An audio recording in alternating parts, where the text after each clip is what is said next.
Hello, we're just gonna go ahead and try it with the light in this frame because I don't have the patience for anything else, and I have so many books to haul. And yes, okay. So I just need to do it and just have it just do it. Okay. All right. What did I get first? Okay. All right. Oh my God, my pile's in the way. Ah! Okay.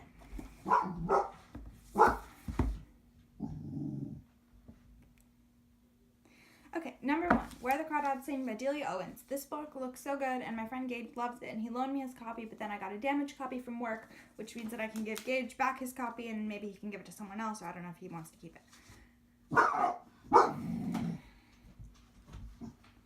But it's sold so well, and I think it has sort of like Once Upon a River by Bonnie Jo Campbell vibes, which I love that book, so I'm really excited to read it. Ah! Why am I pulling from the bottom? The Golden Rhinoceros. Histories of the African Middle Ages. I don't know anything about the African Middle Ages, but why not? It's damaged. Also, it looks so interesting. And, sure.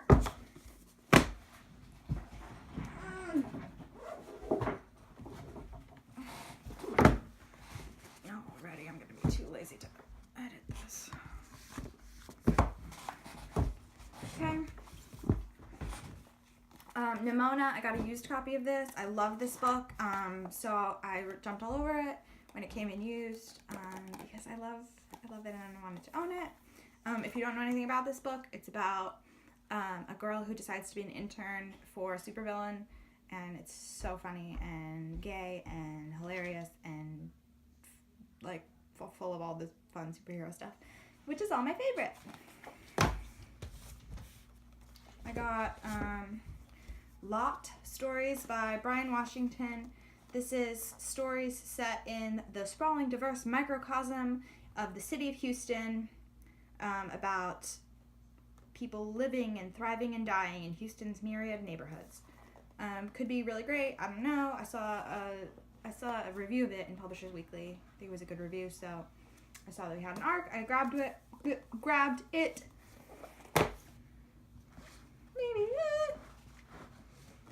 Okay.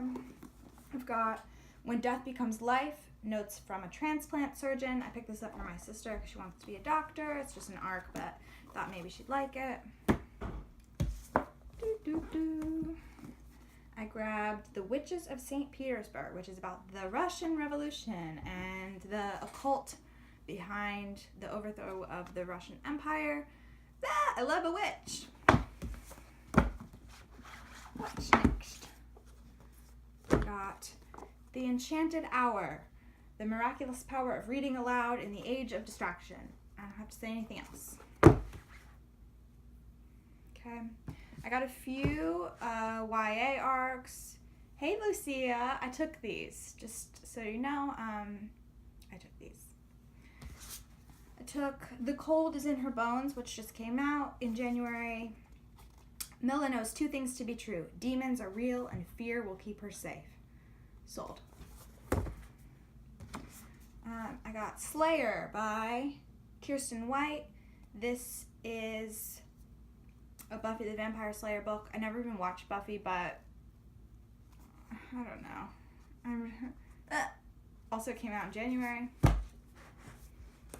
I got Stain by A.G. Howard. I do not care for this cover, but I read the back and it's basically about a princess who's incapable of speech or sound, and it's a fairy tale, and she has to prove she's a prince. She's everything a traditional princess is not, is the back, what the back says. So that'll be fun, and I love a fairy tale. Okay. I've got Last Night in Nook by Niviak Corneliuson.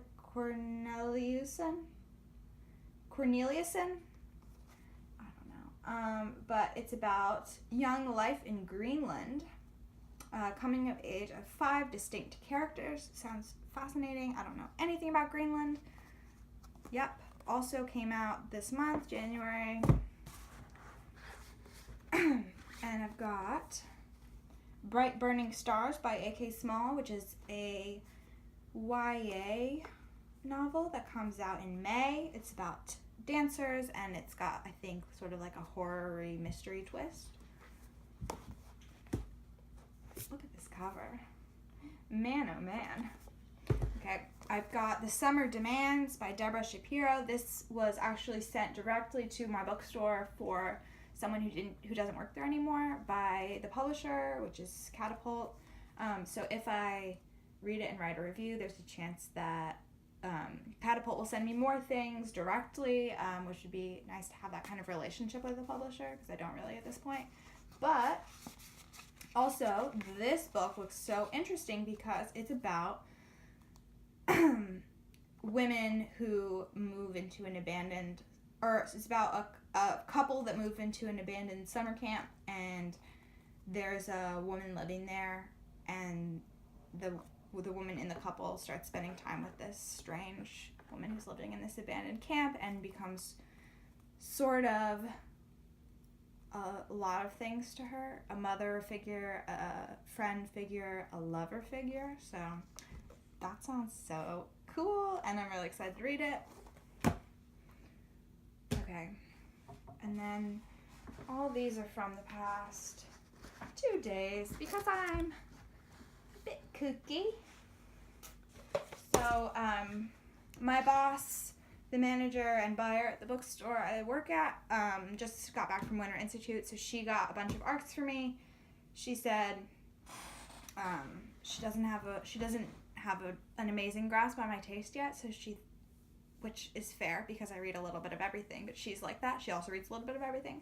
So she got me the books that she thinks are sort of like light, fun books that I'll like in a way that not everybody on our staff would like, because a lot of my coworkers prefer to read really dark, twisted kind of books, and I do too, but I'm also game for some light, sweet books, and I don't know that they really are. So anyway, these are the books that she gave to me. The Bookish Life of Nina Hill by Abby Waxman, on sale July of 2019. Let me just read the blurb. The only child of a single mother, Nina has her life just as she wants it. A job in a bookstore, a kick-butt trivia team, a world-class planner, and a cat named Phil. If she sometimes suspects there might be more to life than reading, she just shrugs and picks up a new book. When the father Nina never knew existed suddenly dies, leaving behind innumerable sisters, brothers, nieces, and nephews, Nina is horrified. They all live close by. They're all, or mostly all, excited to meet her. She'll have to speak to strangers. And as if that wasn't enough, Tom, her trivia nemesis, has turned out to be cute, funny, and deeply interested in getting to know her. Doesn't he realize what a terrible idea that is? It's very, adorkable. I think Lucia described it as adorkable. I don't know if that's really my taste, but it seems sweet, and I like the family element of it, so we'll see. Okay, I got Say, Say, Say by Leela Savage. This comes out also in July. Ella is nearing 30 and not yet living the life she imagined. Her artistic ambitions as a student in Minnesota have given way to an unintended career in caregiving. One spring, Bryn, a retired carpenter, hires her to help him care for Jill, his wife of many years. A car accident caused a brain injury that has left Jill verbally diminished. She moves about the house like a ghost of her former self, often able to utter, like an incantation, only the words that comprise this novel's title. As Ella is drawn ever deeper into the couple's household, her presence unwanted but wholly necessary, she is profoundly moved by the tenderness Bryn shows toward his wife, who he still fiercely loves. Ella is startled by the yearning this awakens in her, one that complicates her feelings for her girlfriend, Alex, and causes her to look at relationships of all kinds, between partners, between employer and employee, and above all, between men and women in new ways. This sounds like it could be a bit messy. I've got Supper Club by Laura Williams. I think this is a spin on Fight Club. Yeah. Roberta spends much of her time trying not to take up space. At almost 30, she is adrift and alienated from life.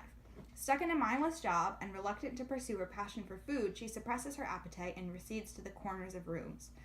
But when she meets Stevie, a spirited and effervescent artist, their intense friendship sparks a change in Roberta, a shift in her desire for more. Together they invent the Supper Club, a transgressive and joyous collective of women who celebrate rather than admonish their hungers. They gather after dark and feast until they are sick. They break into private buildings and leave carnage in their wake. They embrace their changing bodies. They stop apologizing. For these women, the club is a way to explore, discover, and push the boundaries of the space they take up in the world and reclaim it. Yet as the club expands, growing in both size and rebellion, Roberta is forced to reconcile herself to the desires and vulnerabilities of the body and the past she has worked so hard to repress. I read the back and I was like, oh, that sounds like a Chuck Palahniuk novel. And then I was like, oh, it's Supper Club, so it's probably a Fight Club reference. But I guess we'll see. So, yeah. And then I've got Natalie Tan's Book of Luck and Fortune by Roselle Lim. At the news of her mother's death, Natalie Tan returns home. The two women hadn't spoken since Natalie left in anger 7 years before, when her mother refused to support her chosen career as a chef. Natalie is shocked to discover the vibrant neighborhood of San Francisco's Chinatown that she remembers from her childhood is fading, with businesses failing and families moving out. She's even more surprised to learn she has inherited her grandmother's restaurant. The neighborhood seer reads the restaurant's fortune in the leaves. Natalie must cook 3 recipes from her grandmother's cookbook to aid her struggling neighbors before the restaurant will succeed. Unfortunately, Natalie has no desire to help them try to turn things around. She resents the local shopkeepers for leaving her alone to take care of her agoraphobic mother when Natalie was growing up. But with the support of a surprising new friend and a budding romance, Natalie starts to realize that maybe her neighbors really were there for her all along. Aww. It might be a little too sweet for me, but maybe. And I like the cover. And then I got this one, which Elise didn't pull for me, but I think it looks so fun. Gods of Jade and Shadow by Sylvia Moreno Garcia. This is the description. The jazz age is in full swing, but Cassiopeia Tunn is too busy cleaning the floors of her wealthy grandfather's house to listen to any fast tunes. Nevertheless, she dreams of a life far from her dusty small town in southern Mexico, a life she can call her own. Yet this new life seems as distant as the stars until the day she finds a curious wooden box in her grandfather's room. She opens it and accidentally frees the spirit of the Mayan god of death, who requests her help in recovering his throne from his treacherous brother. Failure will mean Cassiopeia's demise, but success could make her dreams come true. In the company of the strangely alluring god and armed with her wits, Cassiopeia begins an adventure that will take her on a cross-country odyssey from the jungles of Yucatan to the bright lights of Mexico City and deep into the darkness of the Mayan underworld. Mixing the excitement of the Roaring Twenties with pre-Hispanic mythology, Gods of Jade and Shadow is a vivid, wildly imaginative historical fantasy. How creative! Ooh, I'm excited. Okay. Then Erica gave me her copy. Erica's another one of my coworkers, gave me her copy of Ghostwall by Sarah Moss, which I already have on my Kindle, and I already had an ARC, but I don't know where it is. And also, this is hardcover and finished copy, so why not? And basically, this is like a feminist fable, mythic and timely, asks, how far have we come from the primitive minds of our ancestors? I mean, you got me with feminist fable. Elise today gave me this, Pride and Prejudice and Puzzles, which I don't really need and I might not ever pick up, but I love a puzzle book. I don't care about Pride and Prejudice, but I like, it's all sorts of different like logic puzzles and what have you. Then Elise also gave me today, which I asked her for, Sal and Gabby Break the Universe by Carlos Hernandez. This is the next in the Rick Riordan Presents series, a brilliant sci-fi romp with Cuban influences that poses this question. What would you do if you had the power to reach through time and space and retrieve anything you wanted, including your mother, who is no longer living, in this universe anyway? It's a very like Spider-Man Into the Spider-Verse vibes, which I loved. And I like the cover, and I really need to read more of the Rick Riordan Presents because they all look so good. But this is a new one, and it comes out in March. Then my coworker Amanda gave me 2 more arcs that she got at Winter Institute. She got Biloxi by Mary Miller. This is a dog book, a book about a person's relationship with a dog. And I don't always love those, but I like this one. I like the cover, and it sounds like not too over the top, like sweet, trying to make you cry. So hopefully I'll enjoy it. And then she also got me The Magnetic Girl by Jessica Handler, which is about mind control. And in rural North Georgia, 2 decades after the Civil War, 13-year-old Lulu Hurst reaches high into her father's bookshelf and pulls out an obscure book, The Truth of Mesmeric Influence. Deemed gangly and undesirable, Lulu wants more than a lifetime of caring for her disabled brother Leo, with whom she shares a profound and supernatural mental connection. Lulu begins to captivate her friends and family, controlling their thoughts and actions for brief moments in time. After Lulu convinces a cousin she conducts electricity with her touch, her father sees a unique opportunity. He grooms his tall and indelicate daughter into an electrifying new woman, the Magnetic Girl. Lulu travels the eastern seaboard, captivating enthusiastic crowds by lifting grown men in parlor chairs and throwing them across the stage with her electrical charge. As she delves into the mysterious book's pages, she discovers keys to her father's past and her own future. But how will she harness his secrets to heal her family? Is this not Molly Moon? I don't know. It's not. Molly Moon is, first of all, British. Second of all, she's got that pug. But I love mind control. Okay. 2 more. That's it. These are just arcs. This one, pubbed in January. It's Adele by Layla Slimani. Adele appears to have the perfect life. She's a successful journalist in Paris who lives in a beautiful apartment with her surgeon husband and their young son. But underneath the surface, she's bored by her job and her marriage and consumed by an insatiable need to have sex.